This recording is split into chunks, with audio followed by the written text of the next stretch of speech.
Nah, maka sebetulnya kenapa dia mesti ada muslim yang netral? Ya karena ada keraguan-raguan, ada ketakutan terhadap masalah rezeki, masalah jabatan, masalah apa-apa. Itu yang masalahnya apa? Penyebabnya. Nah, ada kekhawatiran gitu.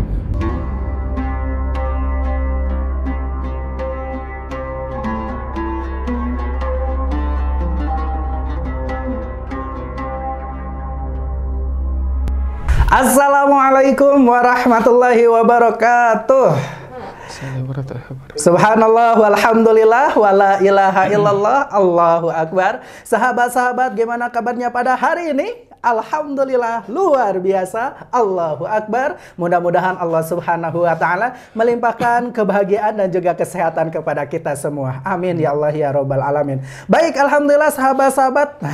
Kemarin kita sudah membahas ya tentang netral. Sekarang juga alhamdulillah kembali lagi bersama saya Kang Usep akan membahas kembali sesi keduanya, yaitu netral juga, dan tentunya bersama siapa? Bersama Ustadz kita, Ustadz Suherman Ar-Razi. Assalamualaikum warahmatullahi wabarakatuh, Ustadz. Waalaikumsalam warahmatullahi wabarakatuh. Masya Allah Ustadz nih, saya nunggu-nunggu sekali ini Ustadz, momen yang selanjutnya nih Ustadz. Sekarang apalagi kan sekarang udah masuk ke dunia maya ya, YouTube, Facebook, ada aplikasi, nah gitu kan ya, nah ada konten-konten gitu kan. Nah Ustadz, untuk menyikapi itu semua nih gitu kan, pastikan mereka juga banyak yang netral itu karena milih inilah gitu kan, ada yang menjelek-jelekan lah gitu kan. Nah bagi kita sendiri nih yang sekarang udah zaman milenial ini, kita harus gimana nih Ustadz? Iya, bismillah. Jadi memang konsepnya ketika kita tadi ya melihat ya banyak tadi konten-konten yang memang tadi seakan-akan mendakwahkan gitu ya, muslim betul. Netral gitu ya. Nah, sikap kita bagaimana nih? Ya tentunya tadi ya, kalau kita bisa nih Kang Usep, ya seperti sekarang nih ya, ya seperti saya dakwah. Ini juga benar-benar. Nah, ini kan dakwah gitu ya. Jadi menjelaskan sebetulnya muslim yang benar teh seperti apa. Nah, ini yang jadi mendakwahkan ya konten-konten yang memang muslim yang sempurna teh kayak apa sih? Nah, gitu ya. Dan ini terus kita masifkan gitu ya. Kita ya banyakin gitu ya. Setiap ada kegiatan-kegiatan kita informasikan, kita marketingkan ataupun kita ya siapapun ya bisa mendakwahkan ya hal-hal seperti ini kepada, boleh jadi orang terdekat dulu kan Ustaz ya. Yang orang yang terdekat dulu, teman boleh jadi di grup kan gitu ya. Sehingga temannya pemikirannya tercerahkan, di grupnya tercerahkan gitu ya. Ya minimal dari keluarga juga jangan sampai kena imbas dari dakwah-dakwah mereka kan gitu ya. Karena mereka juga kan pasti didukung oleh siapa? Coba setan. Setan juga. Karena setan pasti menginginkan kan gitu ya, menginginkan umat Islam ini ya, umat manusia ini banyak masuk neraka kan gitu ya, dan mereka luar biasa kan gitu ya. Maka kita juga dakwah juga kan gitu ya. Nah, maka kita dakwah juga kepada masyarakat tentang Islam yang benar teh kayak apa. Nah, ini yang harus betul-betul ya kita sebagai orang yang beriman itu dakwahnya adalah tadi ya bil hal ini. Artinya disesuaikan dengan kondisi ya. Kondisi masyarakat sekarang, misalnya kan sekarang ada konten, maaf ya, TikTok, betul. Konten misalnya di YouTube ataupun aplikasi yang lainnya kan gitu ya. Maka kita masukin tuh, gitu ya, di Facebook, di Instagramnya, di TikToknya gitu ya, di YouTube-nya. Sehingga Pak lebih ketika misalnya ini adalah masif gitu ya, pergerakannya banyak gitu ya. Nah mudah-mudahan gitu. Nah pemikiran-pemikiran tadi bisa di-counter. Nah gitu. Ini yang mungkin ya bisa dilakukan. Gitu ya. Soalnya sekarang juga banyak sekali juga Ustadz. Bahkan dari aplikasi tadi ditayangkan di televisi gitu kan. Ternyata yang berhijab tuh gitu ya gitu kan ya. Ternyata yang ini mah gini gitu Ustadz. Nah, jadi untuk seperti itu harus gimana nih Ustadz nih? Ya, yang tadi memang jadi memang untuk mendakwahkannya tadi satu tadi ya, bagaimana kita memasifkan informasi-informasi tentang kebenaran Islam. Misalnya tadi, ketika Islam yang benar itu tadi ya, sudah pernah sampaikan tadi, akidahnya harus bagus, kemudian ibadahnya harus bagus, juga akhlaknya harus bagus, juga pemahaman tentang tadi ya Al-Qur'annya kan gitu ya. Jadi Al-Qur'annya bukan hanya sekedar tadi gitu, hanya sekedar hafal gitu ya, tapi berusaha untuk bisa paham ya. Mengkaji tafsirnya kan gitu ya, mengkaji makna-maknanya gitu ya. Nah sehingga kalau ini terus ya dikuatkan gitu ya pemikiran-pemikiran ini, nah mudah-mudahan ya ada harapan gitu. Karena kan kewajiban kita fadzakir in nafa'ati dzikra. Fadzakir innama anta mudzakir ya. Wa tawassau bil haqq wa tawassau bis sabr. Karena kita memang nggak bisa merubah orang ya, konsep yang bisa merubah kan hanya Allah gitu. Ustadz, kalau untuk solusinya nih Ustadz nih, untuk menanggapi itu semua nih Ustadz nih, konten ini apalagi kan sekarang lebih seru konten daripada menyimak kajian itu Ustadz kan, lebih senang melihat konten lah daripada tadi kan ilmu tilawah gitu. Nah itu Ustadz gimana nih solusinya Ustadz? Iya, jadi tadi ya memang yang bagus Mbak Konsep ya, ketika belajar itu sistematis. Sistematis. Wah. Gitu ya, seperti misalnya di Darut Ihid kan ada program Darul Qalbiyah maksudnya. Oh, betul. Iya Ustaz. Iya, iya, gitu iya.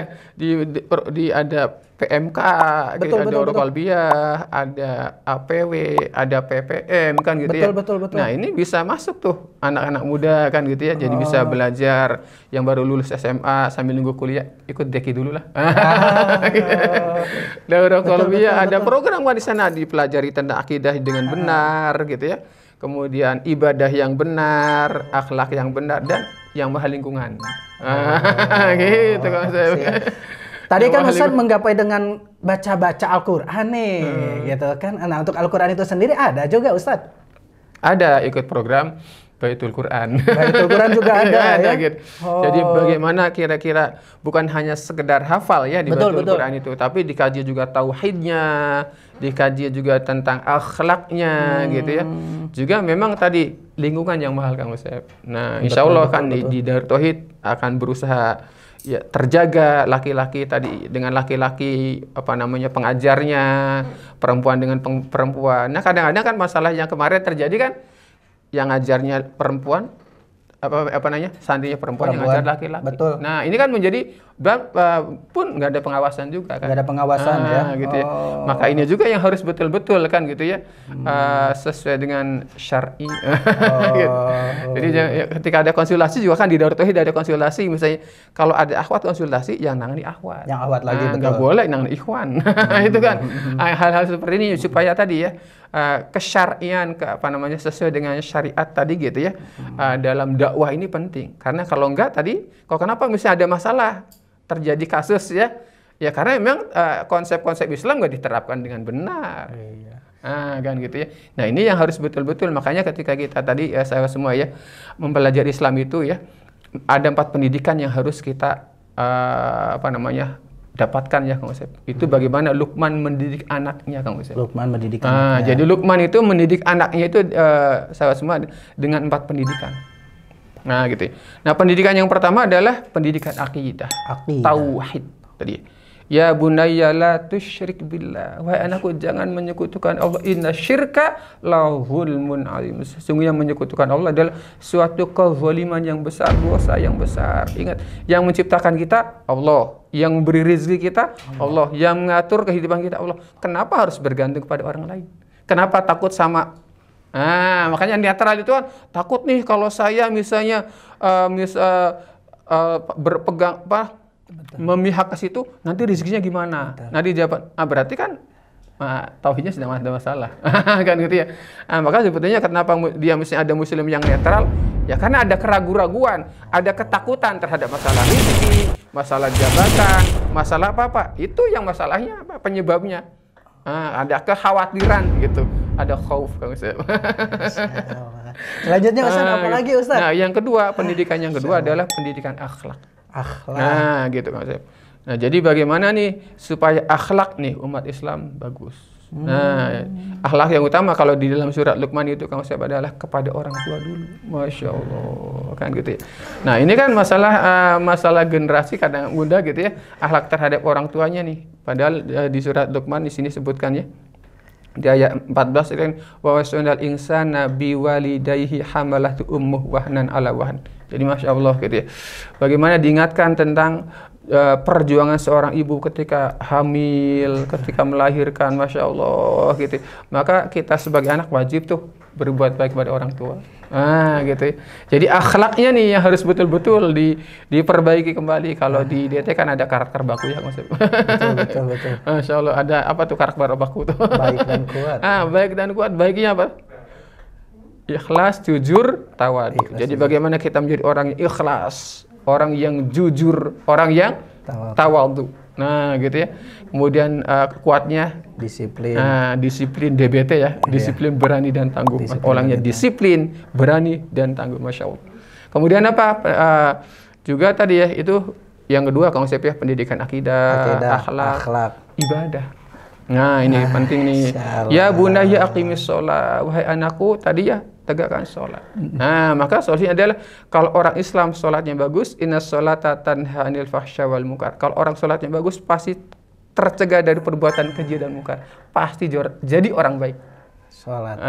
Kuncinya di sholat. Kalau sholatnya bagus, insya Allah jadi orang baik. Surat Al-Ankabut ayat 45.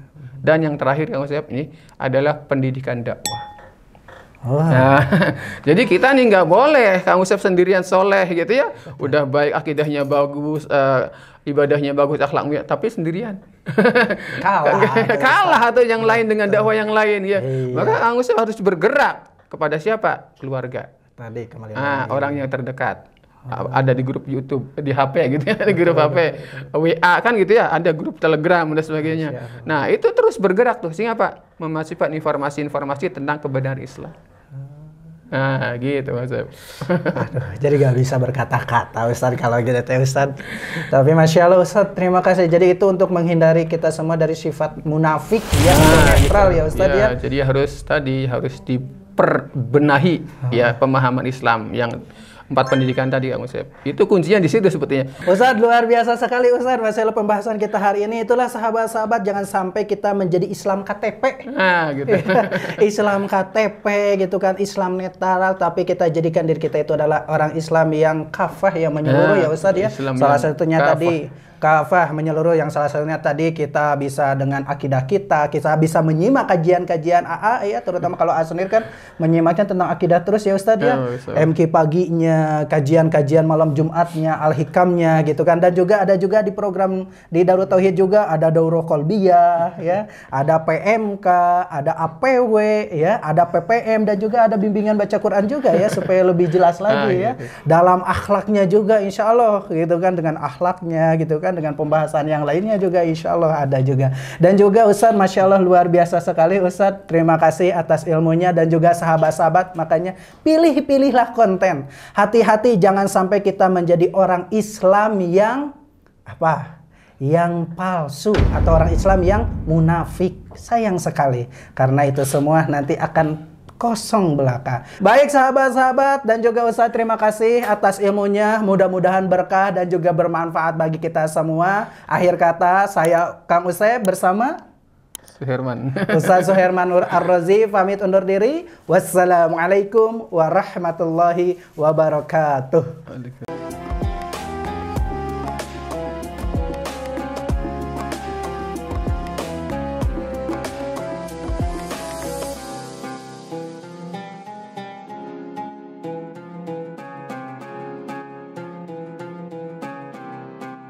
Jangan lupa, saya bilang sekalian, terus berlangganan di Darut Tauhid Official.